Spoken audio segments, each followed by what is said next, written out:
इतिहास में ना कुछ कहानियां ऐसी होती हैं जो वक्त के साथ धुंधली नहीं पड़ती बल्कि और भी ज्यादा चमकने लगती हैं। आज हम एक ऐसी ही कहानी की परतों को खोलेंगे। कहानी एक ऐसी वीरांगना रानी की जो ब्रिटिश साम्राज्य के खिलाफ साहस और स्वाभिमान का एक जिंदा प्रतीक बन गई। ये सिर्फ कुछ शब्द नहीं थे, मालूम है। ये एक दहाड़ थी, एक ऐसा ऐलान जिसने हिंदुस्तान के इतिहास का रुख मोड़ दिया और एक ऐसे बगावत की चिंगारी भड़का दी जो आग बनकर फैली। ये शब्द थे रानी लक्ष्मीबाई के, और यही शब्द उनकी पहचान बन गए। तो चलिए शुरू से शुरू करते हैं। जानते हैं उस लड़की जो आगे चलकर एक लेजेंड बनी और पूरे देश के लिए प्रेरणा बन गई। बात है साल 1828 की। वाराणसी के एक मराठी ब्राह्मण परिवार में उनका जन्म हुआ। नाम रखा गया मणिकर्णिका तांबे, पर घर में सब उन्हें प्यार से मनु कहकर बुलाते थे। और उनकी परवरिश, वो उस जमाने की लड़कियों से बिल्कुल अलग थी, एकदम हटकर। सोचिए, जब वो सिर्फ 4 साल की थीं, उनकी माँ गुजर गईं। उनके पिता, जो पेशवा के दरबार में एक मिलिट्री कमांडर थे, उन्होंने ये ठान लिया कि मनु को घर पर ही वो सब सिखाया जाएगा जो लड़कों को सिखाते हैं। तलवारबाजी, घुड़सवारी, तीरंदाजी, ये वो स्किल्स थे जिनके बारे में उस दौर की औरतें सोच भी नहीं सकती थीं। तो ये तो थी मनु की कहानी। अब देखते हैं कि ये मणिकर्णिका झांसी की रानी लक्ष्मीबाई कैसे बनी। ये सफर भी बड़ा दिलचस्प है।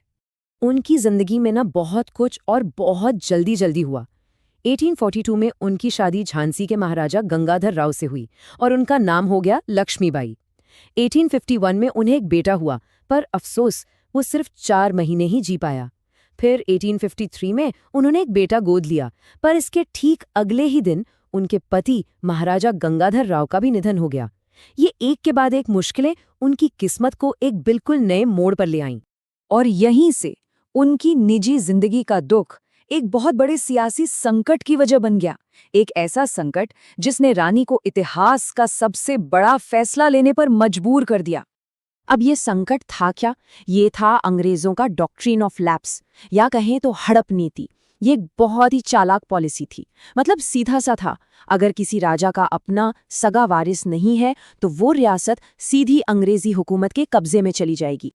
तो इसी पॉलिसी का सहारा लेकर 1854 में ब्रिटिश ईस्ट इंडिया कंपनी ने उनके गोद लिए बेटे को वारिस मानने से साफ इनकार कर दिया।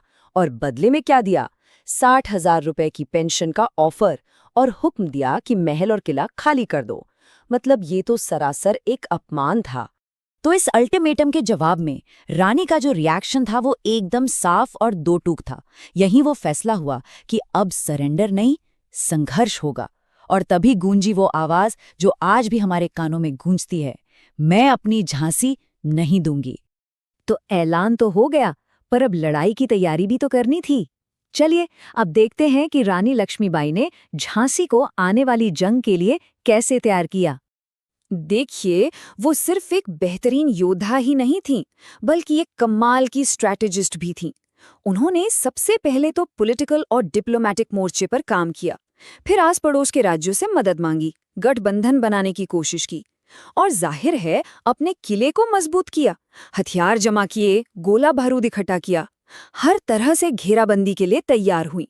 और फिर वो दिन आ ही गया, मार्च 1858, जब अंग्रेजी फौज ने झांसी पर धावा बोला तो उनके होश उड़ गए। उन्होंने सोचा भी नहीं था कि उन्हें इतनी जबरदस्त और ऑर्गेनाइज्ड टक्कर मिलेगी। रानी के फौज ने कई दिनों तक अंग्रेजों को किले के पास भी नहीं फटकने दिया। लेकिन जब तात्या टोपे की 20,000 सैनिकों की मदद भी नाकाफी रही, तो रानी समझ गईं कि अब किले में रहकर लड़ना मुश्किल है। तो वो रात के अंधेरे में किले से निकल गईं और सीधे तात्या टोपे से जा मिली, और फिर दोनों ने मिलकर ग्वालियर पर कब्जा कर लिया। ये एक बहुत बड़ा स्ट्रेटेजिक मूव था, क्योंकि वहां से उन्हें लड़ाई जारी रखने के लिए और ताकत मिली। वो कोई ऐसी रानी नहीं थी जो महल में बैठकर हुक्म दे, नहीं, वो अपनी फौज को फ्रंट से लीड करती थी, और अपनी मिट्टी के लिए लड़ते लड़ते उन्होंने गजब की बहादुरी दिखाई, और आखिर में जंग के मैदान में ही वो वीर गति को प्राप्त हुई। तो एक सवाल उठता है ना कि आज 150 साल से भी ज्यादा हो गए, पर रानी लक्ष्मीबाई की कहानी हमें इतना इंस्पायर क्यों करती है? क्या खास है उनकी विरासत में? इसका एक जवाब तो शायद उनके दुश्मनों के पास ही है। जो ब्रिटिश कमांडर सर ह्यू रोज उनके खिलाफ लड़ा, देखिए उसने क्या कहा। उसने रानी को चालाक, समझदार और खूबसूरत और सभी भारतीय स्वतंत्रता सेनानियों में सबसे खतरनाक बताया। सोचिए, ये तारीफ वो इंसान कर रहा है जो उन्हें हराने आया था। और सिर्फ ह्यू रोज ही नहीं, एक और ब्रिटिश ऑफिसर कर्नल मैलिसन ने लिखा कि अपने देश के लोगों के लिए वो उस आज़ादी की लड़ाई की पहली शहीद थीं। एक ऐसी हीरो जो अपने देश के लिए जी और देश के लिए ही मर मिटीं। और जाहिर है वो आज भी विमेन एम्पावरमेंट की एक बहुत बड़ी मिसाल है। उनकी कहानी ने उस जमाने के सारे नियम कायदे तोड़ दिए थे और आज भी वो करोड़ों के लिए एक इंस्पिरेशन है। पर उनकी विरासत सिर्फ जंग के मैदान तक ही नहीं है, बल्कि उनकी लीडरशिप में भी है। उन्होंने अन्याय के खिलाफ अलग अलग लोगों को, अलग अलग राज्यों को एक दुश्मन के सामने एक साथ लाकर खड़ा कर दिया था। और शायद उनकी पूरी कहानी का जो निचोड़ है वो इन अमर पंक्तियों में है जो हम सबने बचपन से सुनी हैं। ये लाइनें उनकी बहादुरी को हमेशा हमेशा के लिए जिंदा रखती हैं। तो आज की ये बातचीत हमें एक गहरे सवाल के साथ छोड़ जाती है। सोचिए, किसी की विरासत इतनी मजबूत और शक्तिशाली कैसे हो सकती है कि उसके दुश्मन तक उसकी महानता के आगे सर झुकाने पर मजबूर हो